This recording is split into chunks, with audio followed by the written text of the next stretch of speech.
ಕಳೆದ ಒಂದು 6 ತಿಂಗಳಿಂದ ನಾವು ಸರ್ಕಾರದ ಮೇಲೆ ನಮ್ಮ ಜಿಲ್ಲೆಯಿಂದ ಎಲ್ಲರೂ ಕೂಡ ಒತ್ತಡ ಮಾಡ್ತಾ ಇದ್ರು. ನಾವು ಕೂಡ ಅಹಿಂದ ಸಂಘಟನೆಯೊಂದಿಗೆ ಕಾಂತರಾಜ್ ವರದಿ ಜಾತಿಗಣತಿ ಜಾರಿಗೆ ಬರಬೇಕು ಅನ್ನೋದಕ್ಕಾಗಿ ನಾವು ಸಾಕಷ್ಟು ಪ್ರಮಾಣದಲ್ಲಿ ಸರ್ಕಾರದ ಮೇಲೆ ಒತ್ತಡವನ್ನು ಕೂಡ ಮಾಡಿದ್ವಿ ಮತ್ತು ಹಲವಾರು ತಾಲೂಕುಗಳಿಗೆ ಹೋಗಿ ಸಭೆಯನ್ನು ಕೂಡ ನಾವು ಮಾಡಿದ್ದೇವೆ. ಜೊತೆಗೆ ಸನ್ಮಾನ್ಯ ಮುಖ್ಯಮಂತ್ರಿಗಳು ಬಿಜಾಪುರಕ್ಕೆ ಬಂದಾಗ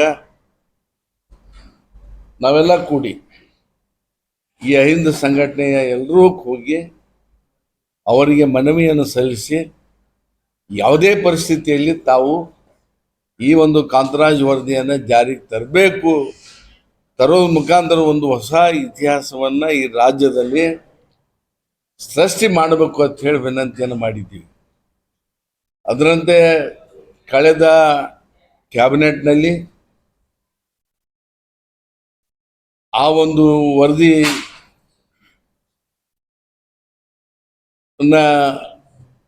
ಒಪ್ಪಿಕೊಂಡು ಅಂದ್ರೆ ಅಧ್ಯಯನ ಮಾಡಲಿಕ್ಕೆ ಅದನ್ನು ಒಪ್ಪಿಕೊಂಡು 17ನೇ ತಾರೀಕಿಗೆ ನಾಳೆ ಬಿಟ್ಟು ನಾಡ್ದು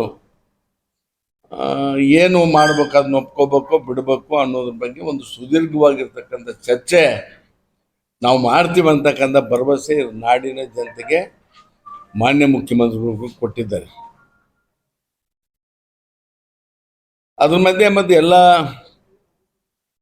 ಮೇಲ್ವರ್ಗದ ಶಾಸಕರಿಗೆ, ಮಂತ್ರಿಗಳಿಗೆ, ಕೆಳವರ್ಗದ ಮಂತ್ರಿಗಳಿಗೆ, ಶಾಸಕರಿಗೆ ಆ ವರದಿಯ ಪ್ರತಿಯೊಂದನ್ನ ಅಧ್ಯಯನ ಮಾಡಲಿಕ್ಕೆ ಎಲ್ಲರಿಗೂ ಕೂಡ ಪೂರೈಕೆ ಮಾಡಿದ್ದಾರೆ. ನಮ್ಮ ಒಂದು ವಿನಂತಿ, ಈಗಾಗಲೇ ಅಹಿಂದ ವರ್ಗಕ್ಕೆ ಸೇರಿರ್ತಕ್ಕಂಥ ಅನೇಕ ಸಮುದಾಯಗಳ ಸರ್ವೆ ಮಾಡಿ ಮತ್ತು ಮೇಲ್ವರ್ಗದ ಎಲ್ಲ ಜಾತಿಯ ಜನರನ್ನ ಸರ್ವೆ ಮಾಡಿ ಒಂದು ಅಧಿಕೃತ ವೈಜ್ಞಾನಿಕ ವರದಿಯನ್ನು ಈಗಾಗಲೇ ಸಬ್ಮಿಟ್ ಮಾಡಿದ್ದಾರೆ. ನಮ್ಮ ದೃಷ್ಟಿಕೋನದಲ್ಲಿ ಅದರಲ್ಲಿ ಯಾವುದೇ ರೀತಿಯಾಗಿರ್ತಕ್ಕಂಥ ಲೋಪ ಆಗಿಲ್ಲ ಮತ್ತು ಲೋಪ ಆಗಿದೆ ಅಂತ ಹೇಳಿ ಯಾರು ಅಪಾದನೆ ಮಾಡ್ತಾ ಇದ್ದಾರೆ ಅದನ್ನು ಸರಿಪಡಿಸ್ಕೊಳ್ಳಿಕ್ಕೆ ಕೂಡ ಅವಕಾಶ ನಾವು ಕೊಡ್ತೇವೆ ಅಂತಕ್ಕಂಥ ಮಾತನ್ನು ಕೂಡ, ಭರವಸೆಯನ್ನು ಕೂಡ ಈಗಾಗಲೇ ಹೇಳಿದ್ದಾರೆ. ಇವತ್ತು ನಮ್ಮ ಯಾರ ವಿರೋಧ ಇಲ್ಲ ಈ ವರದಿ ಬಗ್ಗೆ, ವಿಶೇಷವಾಗಿ ಅಹಿಂದ ಸಮಾಜಗಳ ಯಾವ ವರ್ಗದ ವಿರೋಧ ಕೂಡ ಇಲ್ಲ. ತಾವೆಲ್ಲ ಗಮನಿಸಿರ್ಬಹುದು, ಅಹಿಂದ ವರ್ಗ ಯಾರೂ ಕೂಡ ಈ ರಾಜ್ಯದಲ್ಲಿ ಈ ವರದಿಯ ಬಗ್ಗೆ ಎಲ್ಲೂ ಕೂಡ ವಿರೋಧ ಮಾಡಿಲ್ಲ. ಪಕ್ಷವಾಗಿ ಬಿಜೆಪಿ ಪಕ್ಷವಾಗಿ ಮಾಡಿರ್ಬೋದು, ಆದರೆ ಸಾಮಾಜಿಕ ಕಾರ್ಯಕರ್ತರಾಗಲಿ, ಸಮಾಜದಲ್ಲಿ ಜವಾಬ್ದಾರಿಯನ್ನು ಇಟ್ಕೊಂಡು ಕಾರ್ಯನಿರ್ವಹಿಸ್ತಕ್ಕಂಥವ್ರಾಗಲಿ ಯಾರು ಕೂಡ ಕೆಳವರ್ಗದ ಅಲ್ಪಸಂಖ್ಯಾತರಾಗಲಿ, ಹಿಂದುಳಿದ ವರ್ಗ ಆಗಲಿ, ಪರಿಶಿಷ್ಟ ಜಾತಿ ಪಂಗಡ ಆಗಲಿ ಯಾರೂ ಕೂಡ ವರದಿಯನ್ನು ವಿರೋಧ ಮಾಡಿಲ್ಲ. ಇವತ್ತು ಲಿಂಗಾಯತರ ಬಗ್ಗೆ ಇದ್ರ ಬಗ್ಗೆ ಸ್ವಲ್ಪ ಅವೈಜ್ಞಾನಿಕವಾಗಿಲ್ಲ ಅಂತಕ್ಕಂಥ ಒಂದು ಮಾಹಿತಿಯನ್ನು ಅವರು ಕೊಡ್ತಾ ಇದ್ದಾರೆ ಮತ್ತು ಒಕ್ಕಲಿಗ ಸಮಾಜ ಈ ಮಾಹಿತಿಯನ್ನು ಕೊಡ್ತಾ ಇದೆ. ಅದು ವೈಜ್ಞಾನಿಕವಾಗಿಲ್ಲ, ಅದನ್ನು ಪುನಃ ಪರಿಶೀಲನೆ ಮಾಡಬೇಕು ಅಂತ ಹೇಳಿ ನಾವು ಯಾರು ಕೂಡ ಒಕ್ಕಲಿಗರ ವಿರೋಧಿಗಳಾಗ್ಲಿ, ಲಿಂಗಾಯತ್ ವಿರೋಧಿಗಳಾಗ್ಲಿ ಯಾರು ಕೂಡ ಇಲ್ಲ. ಅವರ ಜನಸಂಖ್ಯೆ ಎಷ್ಟಿದೆ, ಅವರ ಪಾಲು ಅವರಿಗೆ ಸಿಗಬೇಕು ಅನ್ನೋದರಲ್ಲಿ ನ್ಯಾಯಯುತವಾಗಿ ನಾವು ಕೂಡ ಒತ್ತಾಯ ಮಾಡ್ತೇವೆ. ಇವತ್ತೇನಾಗಿದೆ, ನಾವು ಯಾರೂ ಕೂಡ ಪುನಃ ಸರ್ವೆ ಬಯಸಿಲ್ಲ. ಏಕಪಕ್ಷವಾಗಿ ಸನ್ಮಾನ್ಯ ಸಿದ್ದರಾಮಯ್ಯರು ಒಂದು ಐತಿಹಾಸಿಕ ನಿರ್ಣಯವನ್ನು ತೆಗೆದುಕೊಂಡು ಇದನ್ನು ಜಾರಿ ಮಾಡಿ, ಹಿಂದುಳಿದ ವರ್ಗದ ಒಂದು ಏನು ಕಾಂತರಾಜ್ ಜನಸಂಖ್ಯೆ ಜಾರಿ ಮಾಡಿ ಒಂದು ಇತಿಹಾಸವನ್ನು ನಿರ್ಮಾಣ ಮಾಡಬೇಕು. ಯಾವ ರೀತಿಯಾಗಿ ನಿನ್ನೆ ಪರಿಶಿಷ್ಟ ಜಾತಿ ಪಂಗಡದ ಏನು ಇಂಟರ್ನಲ್ ರಿಸರ್ವೇಷನನ್ನು ತೆಲಂಗಾಣದಲ್ಲಿ ಇಡೀ ಭಾರತ ದೇಶ ಮೊದಲನೇದಾಗಿ ಏನು ಮಾಡಿದ್ದಾರೆ, ಅದೇ ರೀತಿ ಹಿಂದುಳಿದ ವರ್ಗಗಳ ಎಲ್ಲ ಜಾತಿಗಳ ಜಾತಿ ಗಣತಿಯನ್ನು ವರದಿ ಮಾಡಿ ಜನಸಂಖ್ಯೆ ಎಷ್ಟಿದೆ, ಅವರ ಸಾಮಾಜಿಕ ಸ್ಥಿತಿಗತಿ ಏನಿದೆ ಅನ್ನೋದ್ರ ಬಗ್ಗೆ ಸ್ಪಷ್ಟವಾದಂಥ ನಿಲುವನ್ನು ಮುಖ್ಯಮಂತ್ರಿಗಳು ತೆಗೆದುಕೊಳ್ಳುವರು. ಆದರೆ ವರದಿಯಲ್ಲಿ ಅನೇಕ ಅಂಶಗಳನ್ನು, ಮಾನದಂಡಗಳನ್ನು ಅಳವಡಿಸಿಕೊಂಡವರು ಇದು ಮಾಡಿದ್ದಾರೆ. ಕೆಲವು ಹಿಂದುಳಿದ ವರ್ಗಗಳಲ್ಲಿ ಕೆನೆ ಪದರವನ್ನು ಇಟ್ಕೋಬೇಕು ಅನ್ನೋದ್ರ ಬಗ್ಗೆ ಏನು ಕ್ರೆಮಿಲಿಯರ್ಸ್ ಅಂತಕ್ಕಂಥ ಏನು ವಾದ ಇದೆ, ಅದನ್ನು ಅಳವಡಿಸ್ಬೇಕು ಅನ್ನೋದ್ರ ಬಗ್ಗೆ ನಮ್ಮ ಜಯಪ್ರಕಾಶ್ ಹೆಗಡೆ ಅವರು ಯಾರೂ ಕೂಡ ಮಾಡಿಲ್ಲ ವರದಿಯಲ್ಲಿ, ಅವರು ಅದನ್ನು ಮಾಡಿದ್ದಾರೆ. ಮುಂದೆ ಸರ್ಕಾರ ಅದ್ರ ಬಗ್ಗೆ ತೀರ್ಮಾನವನ್ನು ತೆಗೆದುಕೊಳ್ತಾ ಇದೆ. ಆದರೆ ಇವತ್ತೇನು ಮುಸ್ಲಿಂ ಜನಾಂಗ ಮೊದಲೇದಿದೆಯೋ, ಹಿಂದೂ ದಲಿತ ಜನಾಂಗ ಮೊದಲನೇ ಸ್ಥಾನದಲ್ಲಿದ್ದು ಇದು ನಮಗೆ ಬೇಕಾಗಿಲ್ಲ. ಯಾರು ಎಷ್ಟು ಜನಸಂಖ್ಯೆಯಲ್ಲಿದ್ದೇವೆ ಆ ಪ್ರಮಾಣದಲ್ಲಿ ಎಲ್ಲ ರೀತಿಯ ನ್ಯಾಯ ಸಿಗಬೇಕು ಮುಂದೆ ಅಂತಕ್ಕಂಥ ವಾದವನ್ನು ನಾವು ಮಾಡ್ತೇವೆ. ನಮ್ಮ ದುರದೃಷ್ಟ ಅಷ್ಟು ಇವತ್ತು BJP ಅವರು ಇದನ್ನು ವಿರೋಧ ಮಾಡ್ತಾ ಇದ್ದಾರೆ. ಅವತ್ತು BJP ಅವರು ಯಾವತ್ತಿಗೂ ಕೂಡ ಬ್ಯಾಕ್ವರ್ಡ್ ಕ್ಲಾಸಿನ ಹಿಂದುಳಿದ ವರ್ಗಗಳ ವಿರೋಧಿಗಳಾಗಿದ್ದಾರೆ, ದಲಿತರ ವಿರೋಧಿಗಳಾಗಿದ್ದಾರೆ. ಸ್ವಾಭಾವಿಕವಾಗಿ ಇಂಥ ಜನರಿಗೆ ಅನುಕೂಲ ಆಗ್ತಕ್ಕಂಥ ಸಂದರ್ಭದಲ್ಲಿ ಅವರು ವಿರೋಧ ಮಾಡ್ತಕ್ಕಂಥದ್ದು ಅವ್ರಿಗೊಂದು ಇತಿಹಾಸ ಇದೆ. ಜನಸಂಘ ಹಿಡಿದು ಇಲ್ಲಿವರೆಗೆ ಅವ್ರದ್ದೇ ಆಗಿರ್ತಕ್ಕಂಥ ಇತಿಹಾಸ ಇದೆ. ಅದಕ್ಕೆ ಕೊನೆಯದಾಗಿ ಒಂದು ಮಾತನ್ನು ನಾನು ಹೇಳಕ್ಕೆ ನಾನು ಬಯಸ್ತೇನೆ. ಯಾರು ಏನೇ ವಿರೋಧ ಮಾಡೋದು ಕೂಡ ಈ ಅಹಿಂದ ವರ್ಗ ಸಿದ್ದರಾಮಯ್ಯವರ ಪರವಾಗಿರ್ತಾ ಇದೆ. ದಯವಿಟ್ಟು ಭಾಳ ಅತ್ಯಂತ ಧೈರ್ಯದಿಂದ ಈ ತೀರ್ಮಾನವನ್ನು ತಾವು ತೆಗೆದುಕೊಳ್ಬೇಕು, ನಿಮ್ಮ ಹಿಂದೆ ನಾವು ಇದ್ದೇವೆ ಅಂತಕ್ಕಂಥ ಮಾತನ್ನು ಹೇಳಿ, ಆಮೇಲೆ ಇನ್ನೂ ಯಾರು ಕೂಡ ಯಾರು ವಿರೋಧ ಮಾಡ್ತಾ ಇದ್ದೀರಿ, ನೀವು ಕೂಡ ಈ ವರ್ಗದ ಜನರ ಒಂದು ಇದಕ್ಕೆ ತಾವು ಕೂಡ ಇದು ಆಗಬಾರ್ದು ಅಂತ ಹೇಳಿ ನಾನು ಬಯಸಿ, ನಾವು ಯಾರೂ ಕೂಡ ಲಿಂಗಾಯತ್ ಒಕ್ಕಲಿಗರ ವಿರೋಧಿ ಅಲ್ಲ.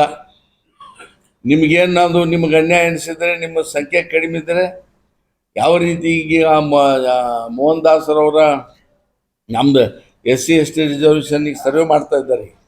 ನಾಗಮೋಹನ್ ದಾಸ್ ವರದಿ SC/ST ಅಷ್ಟೇ ಮಾಡ್ತಾ ಇದ್ದಾರೆ. 2 ತಿಂಗಳಲ್ಲಿ ಅದು ಮುಗಿತಾ ಇದೆ. ಆ ರೀತಿ ನೀವು 2 ತಿಂಗಳು ಆ ರೀತಿಯಾದಂಥ ಒಂದು ಟೈಮ್ ಬೌಂಡಿಂಗ್ ಕೊಟ್ಟು 2 ತಿಂಗಳಲ್ಲಿ ನಿಮ್ಮದೇ ಒಕ್ಕಲಿಗರದು ಮತ್ತು ಲಿಂಗಾಯತ್ ಸರ್ವೆ ಮಾಡಿಸಿ ನೀವು ನ್ಯಾಯ ಪಡ್ಕೊಳ್ಬೋದು. ಅದರಲ್ಲಿ ಏನು ದೊಡ್ಡ ಚಮತ್ಕಾರ ಏನಿಲ್ಲ. ಈಗ SC/ST ಸುಮಾರು 1.5 ಕೋಟಿ ಜನರದ್ದು ನೀವು 2 ತಿಂಗಳಲ್ಲಿ ಸರ್ವೆ ಮಾಡ್ಲಿಕ್ಕೆ ಸಾಧ್ಯ ಇದ್ರೆ ನಿಮ್ಮದ್ಯಾಕೆ ಮಾಡ್ಲಿಕ್ಕೆ ಸಾಧ್ಯ ಇಲ್ಲ? ಅದಕ್ಕಾಗಿ ಯಾಕೆ ವಿರೋಧ ಮಾಡ್ತಾ ಇದ್ದೀರಿ? ನಾವು ನಿಮ್ಮ ಜನಸಂಖ್ಯೆಗೆ ಅನುಗುಣವಾಗಿ ನಿಮಗೇನು ನ್ಯಾಯ ಸಿಗಬೇಕು ಸಿಗಲೇಬೇಕು, ಅದಕ್ಕೆ ನಾವು ಕೂಡ ಬದ್ಧರಾಗಿದ್ದೇವೆ.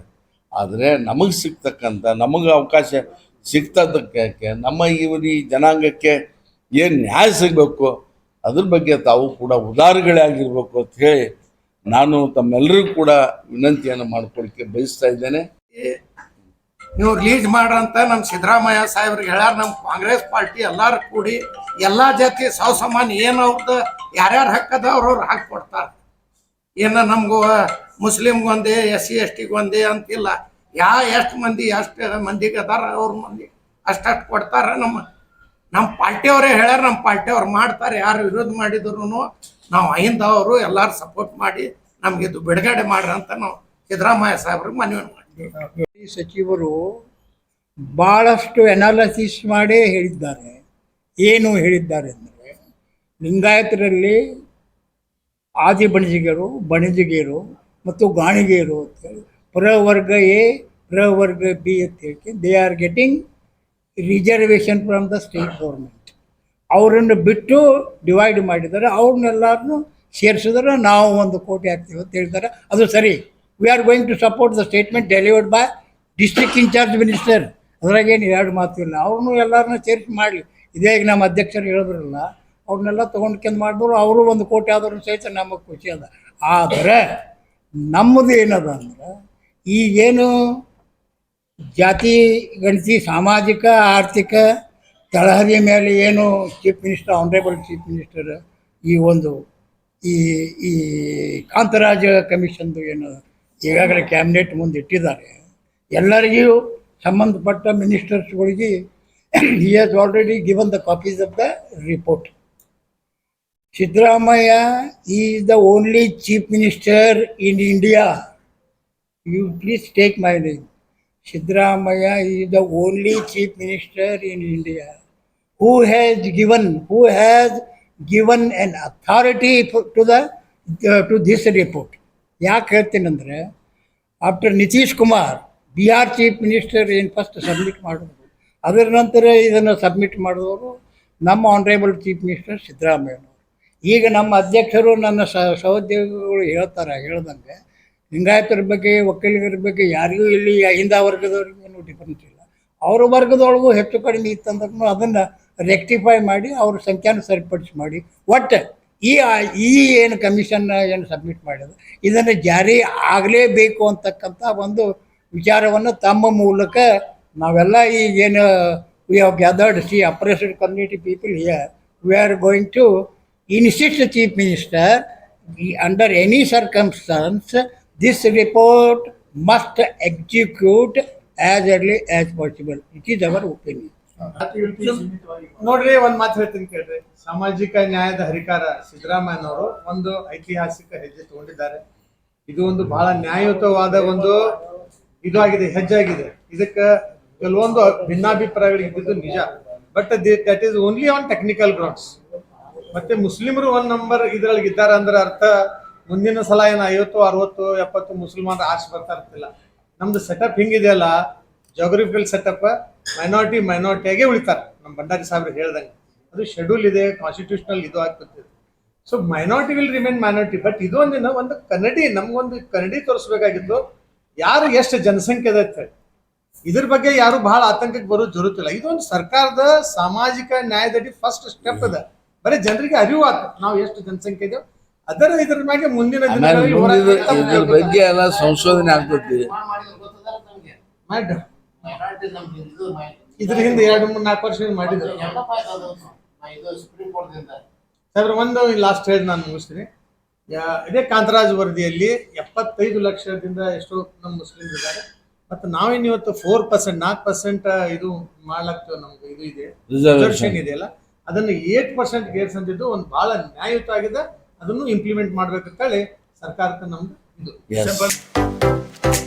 आपके घर और ऑफिस के सजावट के लिए only one A1 furniture shop, जहां आपको बेहतरीन से बेहतरीन और उम्दा क्वालिटी के फर्नीचर खरीदने को मिलेंगे, वो भी कम से कम दामों में. दीवान, chair, office chair, beds, locker, TV showcase, tea table, wood sofa, सागवानी सोफा जैसे और भी बेहतरीन क्वालिटी के चीजें यहाँ आपको खरीदने मिलेंगे, जो आपके घरों की खूबसूरती और सजावट के लिए बनाए गए. तो देर किस बात की है? अच्छे से अच्छे फर्नीचर और कम से कम दामों वाले फर्नीचर खरीदने के लिए एक बार visit A1 furniture, Atal Bihari Vajpayee road, Ganpati चौक, विजयपुर. और आप इनको फोन पर भी बात कर सकते हैं. कॉन्टैक्ट नंबर है 9914644661, 9900508998 पर.